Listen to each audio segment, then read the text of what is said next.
अस्सलामुअलैकुम नाज़रीन, AK Sindh news में ख़बरुनि अपडेट जो सिलसिलो जारी है। नवाबशाह खां ख़बर शामिल कंदा हलूं त UC करम जमाली जे रहवासी बरसात मुतासिरनि जो राशन ऐं टेंट न मिलण ख़िलाफ़ आसिफ़ हुसैन ज़रदारी, ख़ान साहब ज़रदारी, ख़मीसो ख़ान कीरियो, कंबर अली कीरियो, ज़मानत अली सुलेमान ऐं ॿियनि एहतिजाजी मुज़ाहिरो कयो। उन मौक़े ते उन्हनि दाहींदे चयो त बरसात बीहण खे 15 ॾींहं गुज़री विया आहिनि, पर अफ़सोस न ज़िला इंतज़ामिया का मदद कई आहे, न पीपल्स पार्टी वारनि का मदद कई आहे। असांजा बच्चा खुलियल आसमान हेठि बेयारो मददगार वेठल आहिनि। बरसात जो पाणी बीहण करे चौपायो माल बीमारी जे करे मरी रहियो आहे।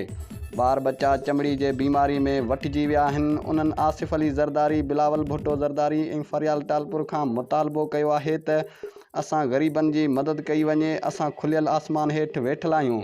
नवाबशाह मां AK सिंध जो ब्यूरो चीफ तालिब हुसैन रिंद जे रिपोर्ट मुताबिक़ UC करम जमाली जे रहवासियुनि बरसात मुतासिरनि जो राशन ऐं टेंट न मिलण ख़िलाफ़ आसिफ़ हुसैन ज़रदारी, ख़ान साहब ज़रदारी, ख़मीसो ख़ान कीरियो, कंबर अली कीरियो, ज़मानत अली सुलेमान ऐं ॿियनि एहतिजाजी मुज़ाहिरो करे धरणो हयो। उन मौक़े ते उन्हनि दाहींदे चयो त बरसात बीहण खे 15 ॾींहं गुज़री विया आहिनि, पर अफ़सोस न का ज़िला इंतज़ामिया का मदद कई आहे, न पीपल्स पार्टी वारनि का मदद कई आहे।